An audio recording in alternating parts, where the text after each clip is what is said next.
السلام علیکم دوستوں، کیسے ہیں آپ لوگ؟ میں آپ کا دوست شایان رشید۔ دوستوں آج ہم بات کریں گے ڈیتھ نوٹ اینیمے کے بارے میں۔ دوستوں آج میں اس کی سٹوری آپ کے سامنے ایکسپلین کرنے والا ہوں۔ اگر آپ میرے چینل پر نئے ہیں تو پلیز لائک، کامنٹ اور سبسکرائب ضرور کر دینا۔ آئیے آج کی سٹوری شروع کرتے ہیں۔ تو دوستوں سٹوری شروع ہوتی ہے ٹوکیو سے۔ ٹوکیو میں لائٹ یاگمی نامی ہائی سکول کے ایک جینیس طالب علم کو ڈیتھ نوٹ ملتی ہے، جو پر اسرار سیاہ نوٹ بک ہے جو کسی کو بھی اس وقت تک مار سکتی ہے جب تک کہ کسی اس شخص کا نام اور چہرہ دونوں کو جانتا ہو۔ ابتدائی طور پر اپنی دیوتا جیسی طاقت سے خوف زدہ لائٹ ڈیتھ نوٹ کی صلاحیتوں کے امکانات پر غور کرتا ہے اور ہائی پروفائل جاپانی مجرموں کو مارتا ہے، پھر بین الاقوامی مجرموں کو نشانہ بناتا ہے۔ نوٹ بک دریافت کرنے کے 5 دن بعد لائٹ کو ریوک اور شینیگامی اور ڈیتھ نوٹ کا سابقہ مالک ملا۔ ریوک کسی بھی شخص کے لیے پوشیدہ ہے جس نے بک کو ہاتھ نہیں لگایا۔ اس سے پتہ چلتا ہے کہ اس نے بوریت سے نوٹ بک کو انسانی دنیا میں گرا دیا، اور گائز ریوک وہ شینیگامی ہے جو اس نوٹ بک کا اصلی مالک ہے، اور ریوک کو اس وقت تک کوئی بندہ یعنی شخص نہیں دیکھ سکتا جب تک اس نے اس نوٹ بک کو ہاتھ نہ لگایا ہو۔ اس سے پتہ چلتا ہے کہ اس نے بوریت سے نوٹ بک کو انسانی دنیا میں گرا دیا اور روشنی کی حرکتوں سے خوش ہوا۔ چونکہ دنیا بھر میں مجرم ناقابل فہم حادثات اور دل کے دورے سے مرتے ہیں، عالمی میڈیا تجویز کرتا ہے کہ پر اسرار قتل کے لیے ایک ہی ماسٹر مائنڈ ذمہ دار ہے، اور انہیں کیرا کا جاپانی ترجمہ کا نام دیا۔ گائز جاپانی میڈیا نے اس کو ایک نام دیا جسے کیرا مین قاتل کا نام دیا۔ کیرا کو پکڑنے کی امیدیں انٹرپول نے ان کی تحقیقات میں مدد کے لیے ایک خفیہ مشاورتی جاسوس جسے ایل کہا جاتا ہے، تو گائز ایل کی انٹری ہوتی ہے، کی مدد سے درخواست کی۔ یہ اندازہ لگاتے ہوئے کہ کیرا جاپان میں مقیم ہے، ایل لائٹ کو یہ ظاہر کرنے کی چال چلاتا ہے کہ وہ جاپان کے کانٹو علاقوں میں ہے اور اس کے ساتھ ہیرا پھیری کر کے اسے مار ڈالا ہے۔ غضبناک ہلکے نے ایل کو مارنے کی قسم کھائی، جسے وہ اپنے منصوبوں میں رکاوٹ کے طور پر دیکھتا ہے۔ ایل نے اندازہ لگایا کہ کیرا کو جاپانی پولیس کی تفتیش کے بارے میں علم ہے، جس کی قیادت لائٹ کے والد سوچیرو یاگمی کر رہے ہیں۔ اس نے شک کے تحت کہ کیرا کی تفتیش کے ارکان کے ساتھ خاندانی تعلقات ہو سکتے ہیں، ایل ایف بی آئی کے ایجنٹوں کی ایک ٹیم کو تفویض کرتا ہے، یعنی ایک ٹیم اکٹھی کرتا ہے کہ وہ تفتیش سے منسلک افراد کے خاندانوں کی نگرانی کرے، اور ایل لائٹ کو مرکزی ملزم کے طور پر نامزد کرنے کے لیے کافی سیکھتا ہے۔ اس وقت کے آس پاس ہائی سکول سے کالج تک ہلکے گریجویٹ ہوتے ہیں۔ ایل لائٹ کو کیرا کے ٹاسک فورس میں بھرتی کرتا ہے، ہر ایک دوسرے کو اہم معلومات ظاہر کرنے کی کوشش کرتا ہے۔ دوستوں ایک دوسری لڑکی جو کہ اداکارہ ہوتی ہے جس کا نام میسا امانے، ریم نامی شینیگامی سے دوسرا ڈیتھ نوٹ حاصل کرنے کے بعد ریم کے ساتھ شینیگامی آنکھوں کے لیے ایک معاہدہ کرتی ہے، جس میں ہر اس شخص کا نام ظاہر ہوتا ہے جس کا وہ چہرہ دیکھتی ہے، اس کی نصف عمر کی قیمت پر۔ یعنی کہ اس نے شینیگامی جیسی آنکھیں حاصل کی لیکن اپنی آدھی عمر گوا دی۔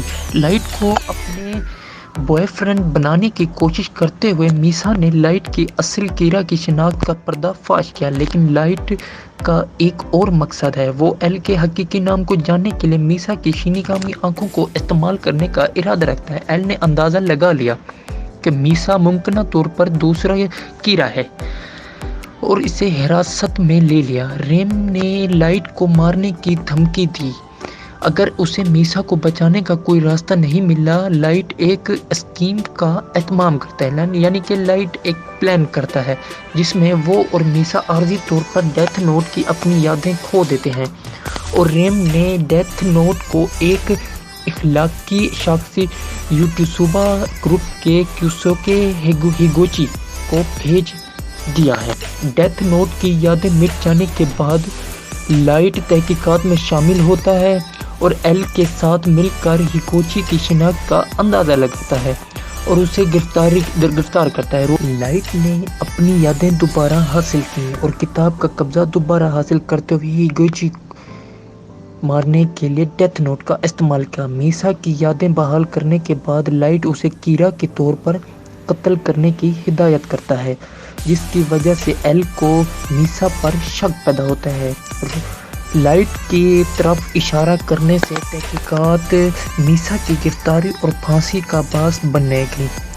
ریم کے احساس ہوا کہ لائٹ کا منصوبہ یہ تھا کہ وہ ایل کو مارنے کے لیے خود کو قربان کرے، کیونکہ ایک شینیگامی انسان کی موت کو روکنے کے لیے دوسروں کو نہیں مار سکتا۔ ریم کے ایل کو مارنے کے بعد وہ ٹوٹ جاتی ہے اور مر جاتی ہے۔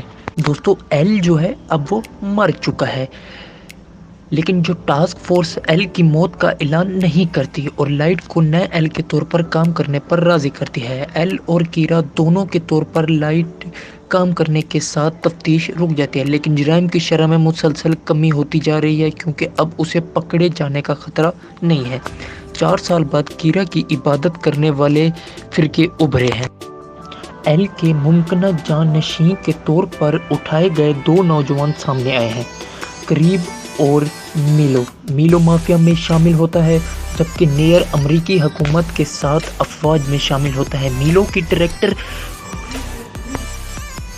میلو نے تاکیمورا کو گرفتار کر لیا، جس کے بعد لائٹ مار دیتا ہے۔ میلو لائٹ کی بہن کو اغوا کر لیتا ہے اور اسے ڈیتھ نوٹ کے بدلے بدل دیتا ہے۔ اس کا استعمال قریب کے تمام ٹیم کو مارنے کے لیے کرتا ہے۔ سیڈو نامی ایک شینیگامی اپنی نوٹ بک پر دوبارہ دعویٰ کرنے کے لیے زمین پر جاتا ہے اور میلو سے ملاقات اور مدد کرتا ہے۔ روشنی میلو کے ٹھکانے کو تلاش کرنے کے لیے نوٹ بک کا استعمال کرتی ہے، لیکن سوچیرو مشن میں مارا جاتا ہے۔ میلو اور نیئر معلومات کا تبادلہ کرتے ہیں اور میلو نے موگی کو اغوا کر لیا اور اسے نیئر کے حوالے کر دیا۔ کیرا کے حامیوں نے نیئر کے گروپ پر حملہ کیا، لیکن وہ بچ گئے۔ آئیزاوا لائٹ میں مشکوک ہو جاتا ہے اور قریب سے ملتا ہے۔ جیسے ہی میسا پر دوبارہ شک پیدا ہوتا ہے، لائٹ میسا کا ڈیتھ نوٹ کیرا کے پرجوش حامی ٹیرو میکامی کو دیا۔ وہ نیوز کاسٹر کیومی تاکاڈا کو کیرا کے عوامی ترجمان کے طور پر بھی مقرر کرتا ہے۔ آئیزاوا کے شکوک و شبہات کی تصدیق ہونے کے دوران قریب میکامی نے پیروی کی ہے، یہ سمجھتے ہوئے کہ تاکاڈا کیرا سے جڑا ہوا ہے۔ میلو نے اسے اغوا کر لیا۔ تاکاڈا میلو کو مارتا ہے، لیکن روشنی سے مارا جاتا ہے۔